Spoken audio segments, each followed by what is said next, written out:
के तजसीम, इंग्लिश में इसके लिए लफ्ज़ इस्तेमाल होता है पर्सनिफिकेशन। तजसीम क्या चीज़ है? जितनी भी गैर मादी चीज़ें हैं, यानी जो वजूद नहीं रखती हैं, जितनी भी गैर मुराई अशिया हैं, या जो जिबिल्लत है, या जिबिल्लात कह सकते हैं आप, जिबिल्लत आदत की जमा, वो चीज़ें जो गैर मुराई हैं, वजूद नहीं रखती हैं, लेकिन इंसान की ज़िंदगी पे उसके असरात होते हैं, वो इंसान की ज़िंदगी को डायरेक्शन दे रही होती हैं, वो कहलाती है तजसीम। इसमें गैर मुराई अशिया जो होती हैं, मसलन खुशी है, नफरत, गम है,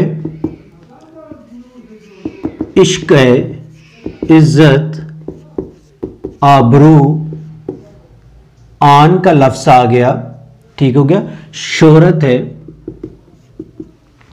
ये तमाम वो चीज़ें हैं। दर्द भी इसमें आ जाता है, जिंदगी है, मौत है, ये वो तमाम चीज़ें हैं जो गैर मुराई हैं, इनका वजूद नहीं है, जिस्मानी मुजस्सम शक्ल में ये मौजूद नहीं है।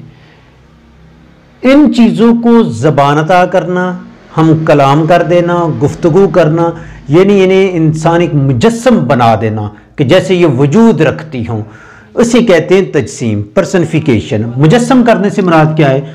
खुशी कहती है, खुशी और गम के दरमियान मुकालमा है भी। खुशी कहती है मैं हर इंसान का मकसद बिलीव मुद्दा कर लें भी मुद्दा हूं, इसमें तो कोई शक नहीं है कि हर इंसान चाहता है कि मैं खुश खुरम रहूं। तो जो खुशी है इसे ज़बान दी गई है, ये तजसीम मुजस्सम किया गया, पर्सनिफिकेशन है कि मैं हर इंसान का मकसद हूं, मुद्दा हूं। गोया कि ये अब इसके जवाब में इसका मुकालमा कौन करेगा? वो लाजमी बात है गम करेगा जो इसके मुतज़ाद है। तो गम क्या कहता है? गम कहता है कि ठीक है, तू हर इंसान का लाजमी उसका मकसद है, जुज़्व है, मुद्दा है, लेकिन तुम्हारा तस्वर मेरे बगैर मुमकिन ही नहीं है। ठीक हो गया भाई। अब गम और खुशी गैर मुराई चीजें हैं, वजूद नहीं रखती हैं, इंसान की तरह ये मुजस्सम हालत में नहीं है, लेकिन इन्हें मुजस्सम शायर या अदीब कर देता है, जिसमें वो हम कलाम हो रही होती हैं, वो अपने जज्बात का इजहार कर रही होती हैं। ठीक हो गया। अच्छा, इससे आगे चीज तकसीम, खुशी हो गई, गम हो गई, शोहरत, दर्द, जिंदगी, मौत, हर एक चीज को जो उर्दू में इसकी बेहतरीन तजसीम की, पर्सनिफिकेशन की जो मिसालें मिलती हैं, एक चलते फिरता शाकार जब हम किसे कह सकते हैं, वो मौलाना मोहम्मद हुसैन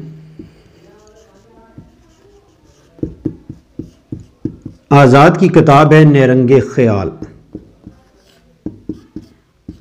ये ज़रूर किताब पढ़ें तो आपको पर्सनिफिकेशन की हकीकी मानों में इसकी ज़्यादा सही समझ आ जाएगी कि वो किस तरह वजूद रखती हैं, किस तरह चीज़ें उनको मुजस्सम किया गया। तजसीम पर्सनिफिकेशन की उम्दा इसमें फ़न जो है मुसन्निफ़ का, वो सर चढ़ के बोल रहा है।